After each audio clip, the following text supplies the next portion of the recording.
1000 கோடிங்கிறான். இன்னொரு 4 நாள் கழிச்சு நாங்கள் 2000 கோடி அடிப்போங்கிறான். அது 2500 கோடி ஆயிடுது. அப்புறம் நான் இன்னொரு 15 நாள் வரதுக்குள்ளேயே நாங்கள் 2000 கோடி வேர்ல்டு வைடு அடிச்சிட்டோம், சூப்பர் நாங்கள் தான் அப்படின்னு காலரை தூக்கி விடுறான். யார்? புஷ்பா 2வோட தயாரிப்பாளர். அப்போ ஆபத்து. இன்கம் டேக்ஸ் டிபார்ட்மெண்ட் சும்மா உட்காந்து விரல் சுப்பிட்டு இருப்பானா? அவன் நோட் பண்ணுவான். ஓஹோ 500 கோடி ரூபாய் கீழே படத்தை எடுத்துட்டு 2000 கோடி லாபம் அவனுக்கு. அப்போ நீ தானே பொய் சொல்கிற, நீ பொய் சொல்கிறீல்ல நிறைய இடங்கள்ல. அப்போ 2000 ஒரு நடிகனை குளிர்விக்கிறதுக்கு நீ பாதையை நீ தானே வரி வகுத்து கொடுக்குற. உன்னோட அட்ரஸை நீ தானே வந்து இன்கம் டேக்ஸ் டிபார்ட்மெண்ட்டுக்கு அனுப்புகிற, வாங்க எங்கள் வீட்டுக்கு விருந்து வைக்கிறோன்னு. இப்போ அவங்க இவர் விருந்து வைக்கிறாரா இல்லை அவங்க இவங்களுக்கு விருந்து வைக்கிறாங்கிறது உள்ள நுழைஞ்சதுக்கு அப்புறம் தான் தெரியும். அதாவது அல்லு அர்ஜுன் டார்கெட் பண்றதுக்கு கூட இந்த ரைடுகள் நடக்கலாம். அதாவது மைதிலி அவர் டச் பண்ணலாம், எதுக்கு இவரை டச் பண்ணணும் சார்? நீங்க தும்பு விட்டுட்டு வாழை பிடிக்க சொல்றீங்க. தும்ப பிடிப்பாங்க முதல்ல. அதாவது அந்த படத்துல இவரும் பார்ட்னர்னா முழு பார்ட்னர் கிடையாது. அதாவது ஆமா, அந்த படத்துல இந்த இப்ப நடிகர்கள்லாம் என்ன பண்றாங்க, எனக்கும் ஷேர் கொடுங்க, அதில் கொடுங்க, இதில் கொடுங்கன்னு வந்துட்டாங்கல்ல. தில்ராஜுக்கு ஏன் தில்ராஜுக்கு ரைடு போயிருக்குன்னு கேட்டிங்கன்னா, அதாவது நீங்க இப்போ மைத்ரி மூவி மேக்கர்ஸ்க்கு மட்டும் ரைடுன்னு சொன்னீங்கன்னா அது பார்க்கும்போது வேணும்ட்டே காழ்ப்புணர்ச்சி, அரசியல் காழ்ப்புணர்ச்சியில் அட்டாக் பண்றாங்கன்னு எல்லாரும் பேச ஆரம்பிச்சிருவாங்க. அப்ப நீங்க என்ன பண்ணணும், பக்கத்து வீட்டுக்காரனையும் சேர்த்து வா, நீயும் வா, இந்த பக்கம் வீட்டுக்காரன் நீயும் வா அப்படின்னு 4 பேரை கை வைக்கும் போது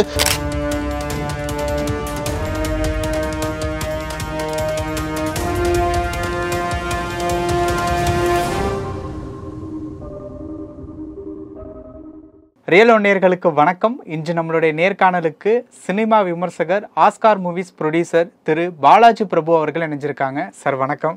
வணக்கம். எப்படி இருக்கீங்க? நல்லா இருக்கேன். நீங்க எப்படி இருக்கீங்க? நல்லா இருக்கேன் சார்.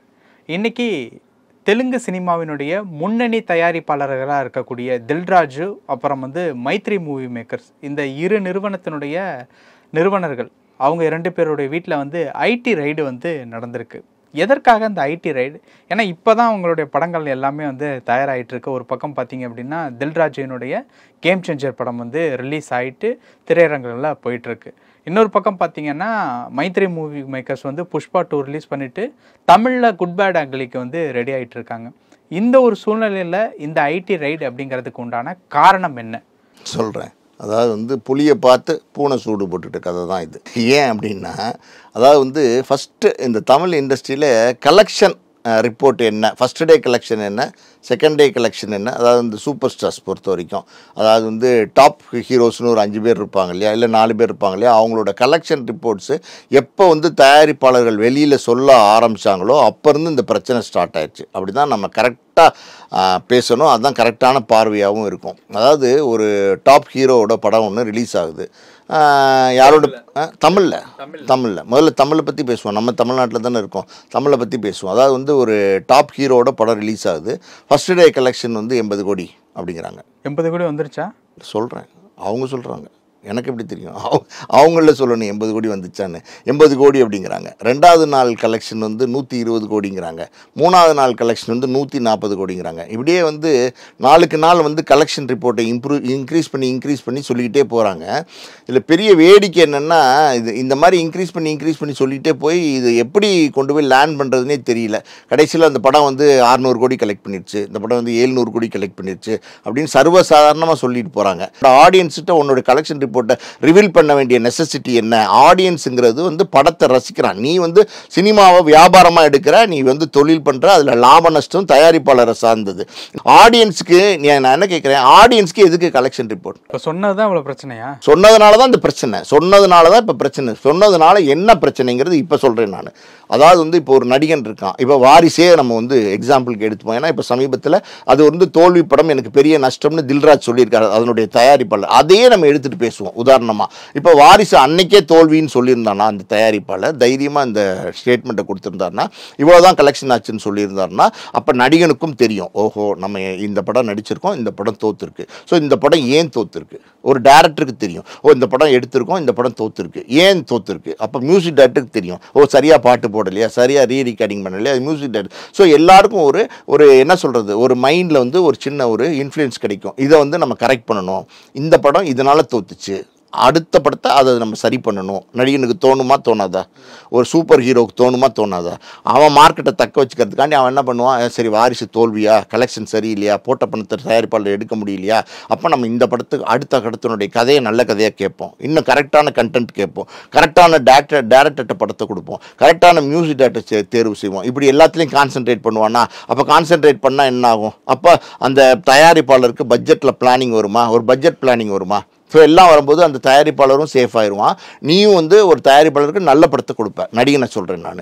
இப்படி தப்பான கலெக்ஷன் சொல்லும்போது நடிகன் என்ன பண்ணுறான், ஒன்றுமே இந்த படம் ஓடிச்சா, ஓகே இந்த படமே இவ்வளோ வந்துருச்சா, லியோ இவ்வளோ வந்துருச்சா, சொல்கிற பேர் வந்து வாரிசு இவ்வளோ வந்துருச்சா, துணி இவ்வளோ வந்துருச்சா, இப்போ வந்து குட் பேட் ஆக்லிங்கிற படம் வரப்போகுது, அது இவ்வளோ வந்துச்சா, இல்லை விடாமுயற்சி இவ்வளோ. நான் என்ன சொல்கிறேன், இந்த கலெக்ஷன்லாம் உங்களுக்கு எதுக்கு? நடிகர்களுக்கு எதுக்கு கலெக்ஷன்? முன்னையெல்லாம் பார்த்தீங்கன்னா தயாரிப்பாளர் படம் எடுப்பாங்க, ஒரு 2 லட்சம் சம்பளம் இருக்கும் நடிகர்களுக்கு. பெரிய சூப்பர் ஸ்டாருக்கே 2 லட்சம் தான் சார். அன்றைய காலத்தில் இருந்தவங்க 2 லட்சத்தை சம்பளம் கொடுப்பாங்க. சம்பளம் கொடுத்துட்டு படம் எடுப்பாங்க. அந்த படம் எங்கேருந்து அவங்களுக்கு பணம் வருது, தயாரிப்பாளர் எங்கேருந்து ஃபைனான்ஸ் வாங்குறாங்க, எங்கேருந்து பணம் வருது அப்படிங்கிறதெல்லாம் நடிகர்களுக்கு எதுவுமே தெரியாது. நாலேஜ் கிடையாது. நாலேஜை வளர்த்துக்கிறது தப்புன்னு நான் சொல்ல வரல.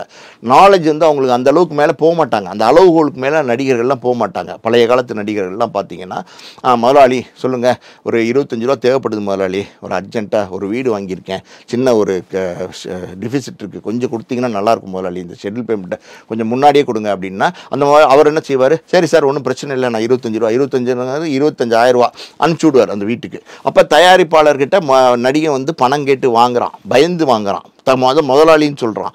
இவர் வந்து நமக்கு பணம் கொடுக்குறாருன்னு, 2 லட்ச ரூபா நமக்கு சம்பளம் கொடுக்குறாருன்றான், நம்மளை வச்சு வேலை பண்ணுறாரு, நம்மளை வச்சு படம் பண்ணுறாரு, நம்மளை படம் புக் பண்ணலைன்னா அடுத்த படம் நமக்கு இந்த தயாரிப்பாளர் சரியாக நம்ம நடந்துக்கலைன்னா அடுத்த படம் இந்த தயாரிப்பாளர் நமக்கு கொடுக்க மாட்டார் அப்படின்னு நினைக்கிறான்.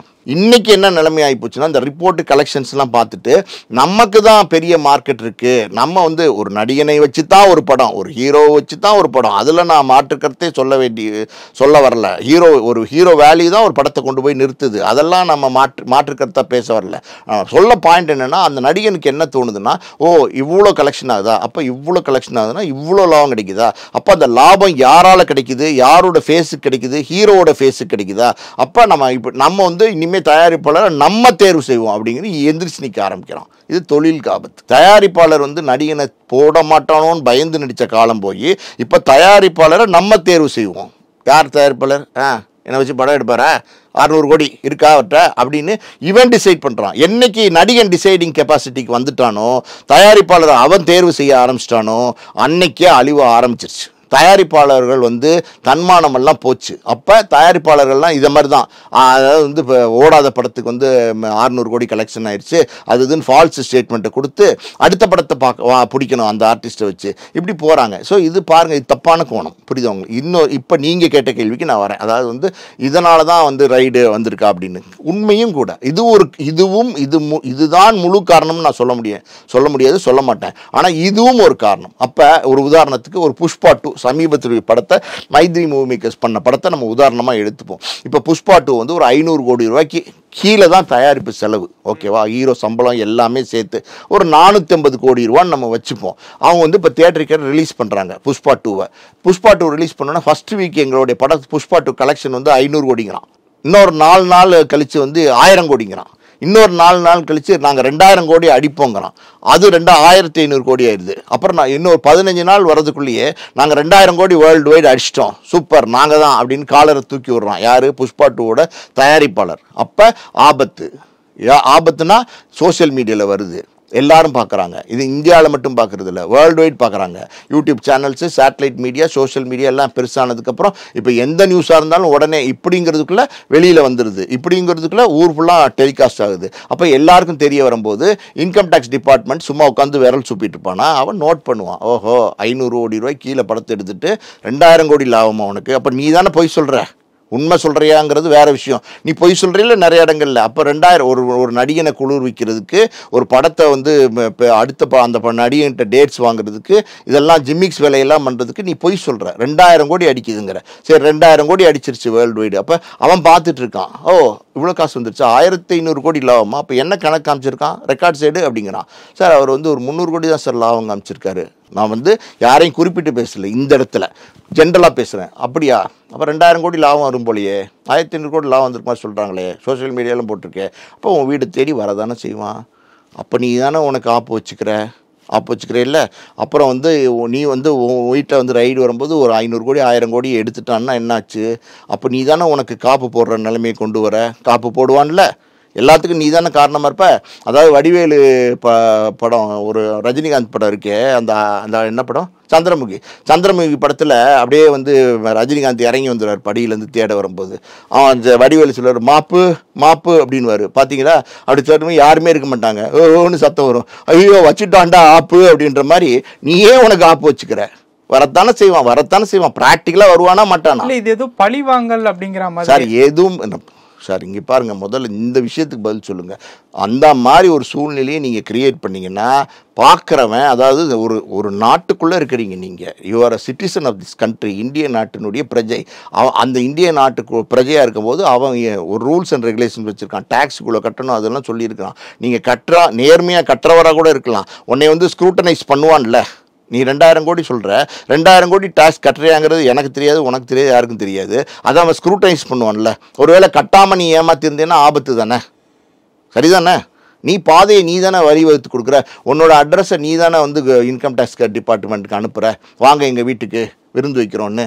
அப்போ அவங்க வந்து இவர் விருந்து வைக்கிறாரா, இல்லை அவங்க வந்து இவங்களுக்கு விருந்து வைக்கிறாங்கிறது உள்ளே நுழைஞ்சதுக்கு அப்புறம் தான் தெரியும். Okay sir. சார், இந்த ஒரு இடத்துல அதாவது வந்து ரைடு வர்றது, இவங்க கலெக்ஷனை வந்து அதிகம் காட்டுறது அப்படிங்கிறதெல்லாம் தாண்டி, அதிகம் காட்டுறது அப்படிங்கிறது வந்து இப்போ ஒரு 100 கோடி ரூபா கலெக்ஷன் வந்திருக்க ஒரு படத்துக்கு 120 கோடி 130 கோடி வந்து அதிகம் காட்டுறது ஓகே. இப்போ இவங்க எவ்வளவு தான் அதிகம் காட்டுறாங்க, இல்லை லாஸ்ட்ல இருக்க படத்தையுமே லாபகரமான படம்னு வெளியில காட்டிக்கிறாங்களா, எப்படி என்ன சார்? ஆமாம் சார், வாரிசெல்லாம் அதானே சார் உதாரணம். ஆனால் 300 கோடி ப்ளஸ் கலெக்ஷன் அப்படின்ட்டு அவங்க அஃபிஷியலாக அறிவிச்ச ஒரு போஸ்டர், அவங்களே விஜய் அப்படிங்கிற ஒரு நடிகர் வந்து அதாவது வந்து தயாரிப்பாளருக்கு தோல்வியே கொடுக்காத ஒரு நடிகர், மினிமம் கேரண்டி இருங்க. யார் சொன்னா விஜய் வந்து, கொஞ்சம் இருங்க, விஜய் வந்து தயாரிப்பாளர் தோல்வியே குடிக்காத நடிகர்னு யார் சொன்னா? பொதுவா இருக்கக்கூடிய இல்லைங்க, குஞ்சுமோன்னு ஒரு ப்ரொடியூசர் விஜய் வச்சு 2-3 படம் வந்து ஃபர்ஸ்ட் காப்பி பேசஸ் பண்ணாரு. நிலவேவான்னு ஒரு படம்லாம் பண்ணாரு. ஆமா, அது டேரக்டருங்கிறது நமக்கு இப்போ தேவையில்லை. நிலவேவான்னு ஒரு படம்லாம் பண்ணாரு. அப்புறம் இன்னொரு படம் அது தொடர்ச்சியாக பண்ணாரு. அந்த படத்தோட எனக்கு பேர் தெரியல. அதோட ஃபர்ஸ்ட் காப்பி ஓனர் யார் தெரியுமா? குஞ்சுமோன். சந்திரசேகர் சார் வந்து அந்த படத்தை வாங்கி விஜய் வச்சு தயாரித்து கொடுத்தாரு. ஃபர்ஸ்ட் காப்பி பேசிஸ்னால் என்னன்னு தெரியும்ல உங்களுக்கு? அதாவது வந்து முழு பணத்தை வந்து தயாரிப்பாளராக வேற ஒருத்தவங்க இருப்பாங்க, அவங்ககிட்ட கொடுத்துட்றது, அவங்க படத்தை எடுத்து கொடுப்பாங்க, அதுக்குள்ளே அவங்க லாபம் பார்த்துக்கணும். இதுதான் ஃபர்ஸ்ட் காப்பி பேசிஸ். அப்படி தயாரித்த குஞ்சுமோனுக்கு என்ன நிலைமை ஏற்பட்டுச்சுன்னு தெரியுமா உங்களுக்கு?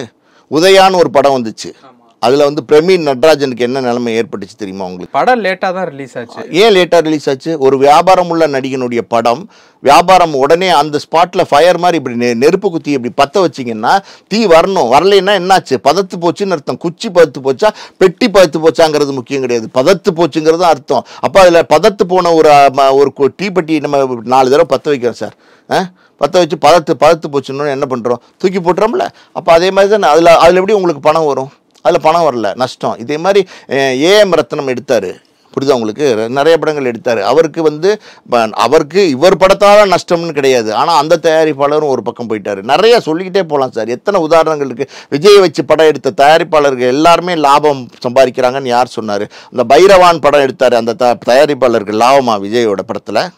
இல்லை, எனக்கு தெரியல, உங்களுக்கு தெரியுமா? நான் சொல்கிறேன், பைரவா படத்தில், விஜயோட படத்தில், விஜயனுடைய அந்த படத்தை எடுத்த தயாரிப்பாளருக்கு லாபமா? அதான் இங்கே என்னுடைய கேள்வி. நீங்கள் சொல்கிறீங்க விஜய் வச்ச எல்லா தயாரிப்பாளருக்கும் லாபம்னு. விஜய் எத்தனை படங்கள் நடிச்சிருக்காரு? எனக்கு காழ்ப்புணர்ச்சியெல்லாம் கிடையாது. விஜய் நடிச்சிருக்கதே மொத்தம் 69 படம். இது வரைக்கும் ரிலீஸ் ஆயிருக்கு. ஆமாம், 69 படம் நடிச்சிரு, அதையும் சேர்த்துப்போம். 69 படத்தில் நடிச்சுக்கிட்டு இருக்காரு. இதோட லாஸ்ட் படம்னு சொல்லிட்டாரு. ஓகே, இந்த 69 படத்தில் எத்தனை தயாரிப்பாளர்கள் இருப்பாங்கன்னு நினைக்கிறீங்க? ரிப்பீட் பண்ணுவாங்க ஒரு தயாரிப்பு. அதாவது ஆர்பி சௌத்ரி வந்து 3 படம் எடுத்திருக்காரு, ஜில்லா எடுத்திருக்காரு, பூ உனக்காக எடுத்திருக்காரு, துல்லாத மனமுத்தூர் எடுத்திருக்காரு. இப்படி ரிப்பீட்டடாக ஒரு 2-3 தயாரிப்பாளர் 2 படம் 3 படம். இப்போ ஏஎம் ரத்னம் வந்து 2 படம், கில்லி எடுத்திருக்காரு, குஷி எடுத்திருக்காரு. அந்த மாதிரி பார்த்தீங்கன்னா ஒரு 50 தயாரிப்பாளர் இருப்பாங்களா? அந்த 50 தயாரிப்பாளர்களுக்கும் எல்லாருக்குமே லாபமா? விஜய் இது வரைக்கும் சினிமா இண்டஸ்ட்ரியில் நடித்த தயாரிப்பாளர்கள் எத்தனை பேர்னா 50 தயாரிப்பாளர்கள். 50 தயாரிப்பாளர்களில் 50 பேருக்கும் லாபமா? சொல்லுங்க. கிடையாது, உண்மை அது அல்ல. புரியுதா உங்களுக்கு? விஜயை வைத்து நஷ்டப்பட்டார் எத்தனையோ தயாரிப்பாளர் இருக்காங்க. புலிப்பட தயாரிப்பாளரோட நிலைமை என்ன? பிடி செல்வகுமார். அந்த படத்தினுடைய தயாரிப்பாளர் அவர் தான். அவர் வந்து விஜயனுடைய மக்கள் தொடர்பாளராக இருந்தார், அதெல்லாம் வேற விஷயம். புலி படத்தினுடைய தயாரிப்பாளர் பிடி செல்வகுமார். அவரோட நிலைமை என்ன? இதே மாதிரி விஜய் வச்சு தயாரிச்சாங்கன்னா லாபம்னு சொல்றீங்க. எப்படி எல்லாமே லாபம்னு சொல்ல வரீங்க? எந்த கருத்தில் சொல்றீங்க? நான் இப்போ உங்களை கேள்வி கேட்குறேன், நீங்க சொல்லுங்க. நீங்க தான் எப்படி லாபம்னு சொல்றீங்க? இல்லை, இப்போ நான் இப்போ இது பண்ண வரைக்குமே, அதாவது இந்த ஒரு 10 ஆண்டுகள் எடுத்துக்கோம், 2012 அப்புறம் 10 ஆண்டுகளுக்குள்ள தானே சார் பைரவா வந்துச்சு. பைரவா அதாவது வந்து சொன்ன விஷயங்கள் படி பார்த்தோம் அப்படின்னா ஷேரே கிட்டத்தட்ட 60 கோடி ரூபாய் கிட்ட அப்படிங்கிற மாதிரி தான் தகவல்லாம் வந்தது. உண்மை அல்ல, அதான் சொல்கிறேன். இப்படி ஃபேக்கு. இப்போ வாரிசு தயாரிப்பாளர் வந்து இப்போ வெளியில் வந்திருக்கிறாரு. இதே மாதிரி உண்மைகளை மறைக்கிறாங்க. உண்மை அல்ல. பைரவா தயாரிப்பாளருக்கு லாஸு, சுறாங்கிற தயாரிப்பாளர் சங்கிலி முருகனுக்கு லாஸு, இப்படி எத்தனையோ லாஸுகள் சொல்லிக்கிட்டே போகலாம். விஜய் படங்கள் எல்லா படங்களுமே வெற்றி படங்களா? அந்த 69 படத்தில் 69 படமே சூப்பர் டூப்பர் ஹிட் படங்களா? கில்லி மாதிரி படங்களா? திருமலை மாதிரி படங்களா? நடுவில் வந்திருக்கல நிறையா படங்கள் சொல்லுங்கள். அந்த காலத்தில் வந்து ஏதோ பேரெல்லாம் மறந்து போச்சு, சில பேர்கள்லாம் நடித்தார். ஆரம்ப காலத்துலலாம் நிறையா படங்கள்லாம் நடித்தார், வந்திருக்குல்ல. அப்புறம் இப்போ அவங்க வந்து தமிழுக்கும் படம் வந்து எடுத்திருக்காங்க, பெரிய பெரிய ஹீரோஸ் படங்கள் தான். இந்த ஒரு சுச்சுவேஷனில் ஐடி ரைடு இந்த மாதிரி அப்படிங்கிறது வந்து ஓவராலாகவே அந்த தயாரிப்பு நிறுவனத்துக்கு பின்னடைவு அப்படிங்கிற ஒரு இடத்துக்கு போகுமா எப்படி சார்? ஒரு ஐடி ரைடு வந்துச்சுன்னா அது பின்னடைவாக போகுமா முன்னடைவாக போகுமான்றதெல்லாம் நம்ம கால்குலேட் பண்ண முடியாது. அங்கே வந்து சஸ்பெக்ட் பண்ணுற மாதிரியான கருப்பு பணமோ ஏதாவது இருந்துச்சுன்னா அவங்க அது பின்னடைவாக தானே போகும். அவங்க வந்து சரியாக டேக்ஸ் கட்டியிருந்தாங்கன்னா அது எந்த பிரச்சனையும் இருக்காது. புரியுது அவங்களுக்கு? இப்போ மைத்ரி மூவி மேக்கர்ஸை ஏன் இப்போ வந்து கார்னர் பண்ணியிருக்காங்கன்னா, அல்லு அர்ஜுனோட படம் அது. அல்லு அர்ஜுன் சமீபத்தில் ஒரு சர்ச்சையில் சிக்கினார், தியேட்டருக்கு போய் சர்ச்சையில் சிக்கினார். அந்த மாநிலம், அதாவது தெலுங்கானா மாநிலத்தோட முதல்வர் ரேவந்த் ரெட்டியே வந்து ஸ்டேட்மெண்ட்லாம் நிறைய அவருக்கு அகெயின்ஸ்டாக கொடுத்துருக்கிறாரு இல்லையா? நடந்துட்டு இருக்கு இல்லையா? சில அரசியல் பஞ்சாயத்து அங்கே ஓடிட்டு இருக்கு, தமிழ்நாட்டில் இல்லை ஆந்திராவில். ஸோ அதன் காரணமாக கூட அவர், அதாவது அல்லு அர்ஜுனை டார்கெட் பண்ணுறதுக்கு கூட இந்த ரைடுகள் நடக்கலாம். அதாவது மைத்ரி அவர் டச் பண்ணலாம், எதுக்கு இவரை டச் பண்ணணும் சார்? நீங்கள் வந்து தும்பு விட்டுட்டு வாழை பிடிக்க சொல்கிறீங்க. தும்பை பிடிப்பாங்க முதல்ல. அதாவது வந்து நீங்கள் வந்து முதலையை வந்து நீங்கள் அட்டாக் பண்ணணும்னா வாழை பிடிச்சா பத்தாது, முதலோட வாயை பிடிக்கணும். பட்டுன்னு போய் வாயை அமுக்கி இருக்க போட்டு கட்டினீங்கன்னா தான் வாய் திறக்காது. அப்புறம் வாழை வேணா பிடிக்கலாம், காலை வேணா பிடிக்கலாம், நடுவில் இருக்கிற பாடியை வேணா பிடிக்கலாம். நீங்கள் வாயை விட்டுட்டு மற்ற வாழை பிடிச்சிங்கன்னா முதல்ல சும்மா விடுமா உங்களை? தும்பு விட்டுட்டு வாழை பிடிக்கிற கதை. அந்த படத்தில் இவரும் பார்ட்னர்னா முழு பார்ட்னர் கிடையாது. அதாவது வந்து ஆமாம், அந்த படத்தில் வந்து இந்த இப்போ நடிகர்கள்லாம் என்ன பண்ணுறாங்க, எனக்கும் ஷேர் கொடுங்க, அதில் கொடுங்க, இதில் கொடுங்கன்னு வந்துட்டாங்கல்ல. அந்த மாதிரி 2000 கோடி அல்லு அர்ஜுன் வந்து 100 கோடி 200 கோடி சம்பளம் வாங்கிட்டு அந்த 100 கோடியோட படத்தை முடிச்சு கொடுத்துட்டு வந்திருப்பார். நம்புறீங்களா? 2000 கோடி அந்த ப்ரொடியூசருக்கு லாபம் வந்தால் ஒரு நடிகை சும்மா விட்டுருவானா? அந்த தயாரிப்பாளரை விட மாட்டான், விரட்டி பிடிச்சி காசு வாங்கிடுவான். அந்த அவங்களோட தயவும் இவங்களுக்கு தேவைப்படுது, நான் முன்னாடியே சொன்ன மாதிரி. அதனால் இது சில அரசியல் தடுமாற்றங்கள், அதாவது வந்து நகர்களும் அல்லு அர்ஜுன் நோக்கி இருக்குது தெலுங்கானா பொறுத்த வரைக்கும். அதுவும் ஒரு காரணமாக இருக்கலாம். அதே நேரத்தில் ஏன் வந்து வாரிசு படம் அவருக்கும் ரைடு போயிருக்குன்னு நினைக்கிறேன். தில்ராஜுக்கு ஏன் தில்ராஜுக்கு ரைடு போயிருக்குன்னு கேட்டிங்கன்னா, அதாவது வந்து நீங்கள் வந்து இப்போ வந்து மைத்ரி மூவி மேக்கர்ஸ்க்கு மட்டும் ரைடுன்னு சொன்னீங்கன்னா அது வந்து பார்க்கும்போது வேணுன்ட்டே காழ்ப்புணர்ச்சி, அரசியல் காழ்ப்புணர்ச்சியில் அட்டாக் பண்ணுறாங்கன்னு எல்லோரும் பேச ஆரம்பிச்சிருவாங்க. அப்போ நீங்கள் என்ன பண்ணணும், பக்கத்து வீட்டுக்காரனையும் சேர்த்து நீயும் வா, இந்த பக்கம் வீட்டுக்காரன் நீயும் வா அப்படின்னு 4 பேரை கை வைக்கும்போது இது மொத்தமான ஒரு தயாரிப்பாளர் ரைடாக காட்டப்படும். அதனால் வாரிசு பட தயாரிப்பாளர் அவர் ஆல்ரெடி வீடை வித்துட்டாரு. யார்? கேம் சேஞ்சர் சங்கர்னால. இப்போ அவர் வீட்லேயே ரைடு போயிருக்காங்க. என்ன செய்யறது, பாவம் அவரும் மாட்டிக்கிட்டாரு. ஓகே சார், இப்போ இந்த பக்கம் அல்லு அர்ஜுன், இந்த பக்கம் கேம் சேஞ்சர்ல ராம்சரண் இருக்காரு. அவருக்கு ஏதாவது தொடர்பு இருக்கா எப்படி? ஆனா அவரும் ஒரு பெரிய ஒரு இடத்துல இருந்து தான் வந்திருக்காரு. யாரு? ராம்சரண். சார், நம்ம வியூகங்களுக்கு அடிப்படையாக வந்து நம்ம பதில் சொல்ல முடியாது. ஆனால் வந்து அங்கே வந்து சில அரசியல் இது வந்து நகர்வுகள் அங்கே இருக்குது தெலுங்கானா பொறுத்த வரைக்கும் அல்லு அர்ஜுனை நோக்கி. புரியுதா உங்களுக்கு? அதனால் இது நடந்திருக்கலாம், இப்படி நடந்திருக்கலாம் அப்படிங்கிறது வந்து நம்ம பேசுகிறோமே தவிர இது நடந்துச்சு, இதுதான் நடந்துச்சுன்னு நம்ம தீர்க்கமாக சொல்லலை. இதுக்கும் ஒரு வாய்ப்பு இருக்குது அப்படிங்கிறது தான் நம்ம சொல்கிறோம். எப்படி வந்து அதாவது வந்து கலெக்ஷன் ரிப்போர்ட்டை பயங்கரமாக ஹைப் பண்ணி தானே வந்து முதுகில் சூடு போட்டுட்ட கதையாக தயாரிப்பாளர் பண்ணிக்கிட்டு இருக்கிறாங்களோ, அதே மாதிரி இப்படியும் நடக்கிறதுக்கான ஒரு வாய்ப்பு இருக்குது. அதாவது இப்போ மாஸ்டர் படம் நடக்கும்போது நெய்வேலியில் விஜய் போய் அட்டாக் பண்ணாங்கல்ல, பாப்புலாரிட்டி ஆகிறாரு அப்படின்னோடனே ஏதோ ஒரு படம் எடுத்தார், கத்தி படமாக எதுக்கோ ஒன்று ஏதோ ஒரு சர்ச்சையானோன்னு அவர் ஏதோ ஒன்று சொன்னார். சர்ச்சையாக என்ன படம் தெரில, ஏதோ சர்ச்சையானோன்னு உடனே சென்ட்ரல் கவர்மெண்ட்டை நோக்கி ஏதோ சொன்னார் லைட்டாக. அட்டாக் பண்ணுற மாதிரி. 2016 டிமானிட்டேஷன் அந்த டைமில் என்னன்னு தெரியல, ஏதோ ஒன்று சொன்னார், அதெல்லாம் மறந்து போச்சு. அவர் என்ன சொன்னார்னு எனக்கு ஞாபகம் இல்லை, ஓப்பனாகவே ஞாபகம் இல்லை. அவர் சொன்னபோது நெய்வேலியில் கூப்பிட்டு போய் விஜய் வந்து கூப்பிட்டு வந்தாங்களே, ஒரு காரில் உட்கார வச்சு இந்த பக்கமும் ஆஃபீஸர்ஸ் உட்காந்து விஜய் வந்து நெய்வேலியில் நான் என்னோட காரில் வரேன்றது கூட அனுமதி கொடுக்கல, வாங்க ஏறுங்க அப்படின்னோடனே ஏறி வந்தார்ல. புரியுது? அதனால தான் வந்து அதான் மையப்புள்ளியாக ஆரம்பித்து தொடக்க ஆரம்பிச்சிட்டார். அரசியல் நம்மளும் வந்துடலாம் அப்படின்னு முடிவு பண்ணிட்டார். அது சும்மா இருக்கிறவங்களை கிண்டி விட்டு அரசியலுக்கு வர வச்ச கதை தான். அடுத்த நாள் வந்து வேனில் ஏறி மாஸ்க் காட்டினார்ல, இதெல்லாம் நடந்துச்சுல்ல ஒரு காலம். இப்போ 69 அரசியலுக்கு வேறு வந்திருக்காரு. பல இன்னல்கள், சிக்கல்கள், பிரச்சனைகள் வரத்தான் செய்யும். அது அவருக்கும் தெரியும். அவர் தெரிஞ்சு தான் வந்திருக்காரு. தெரிஞ்சு வந்திருக்காருங்கிறது தான் உண்மை. அவர் ஒன்றும் தெரியாமலாம் வரல. அவர் சின்ன பிள்ளை கிடையாது. அவர் தெரியும் அரசியல் நம்ம உள்ளே வந்தோம்னா, நம்ம இந்த மாதிரி வந்து ஓப்பனாக ஸ்டேட்மெண்ட் கொடுத்தோம்னா, ஒரு கட்சியை அட்டாக் பண்ணியோ இல்லை ஆளுங்கட்சி அட்டாக் பண்ணியோ ஸ்டேட்மெண்ட் கொடுத்தோம்னா ஆட்டோமேட்டிக்காகவே ஏதாவது பிரச்சனைகள் வருங்கிறது எல்லாருக்குமே தெரிஞ்ச விஷயம்தான். இது ஆளுங்கட்சின்னு கிடையாது, அரசியலுக்கு வந்தாலே பல பிரச்சனைகள் வரும். சீமான் கூட சமீபத்தில் சொல்லியிருக்காரு, விஜயோட 69 படம் போது பல சிக்கல்களை சந்திக்க வேண்டியிருக்கும்னு. 69 படம் ரிலீஸும் போது தான் அது என்னன்னு தெரியும். நிறைய விஷயங்கள் சொன்னீங்க. நேரத்துக்கு ரொம்ப நன்றி. நன்றி.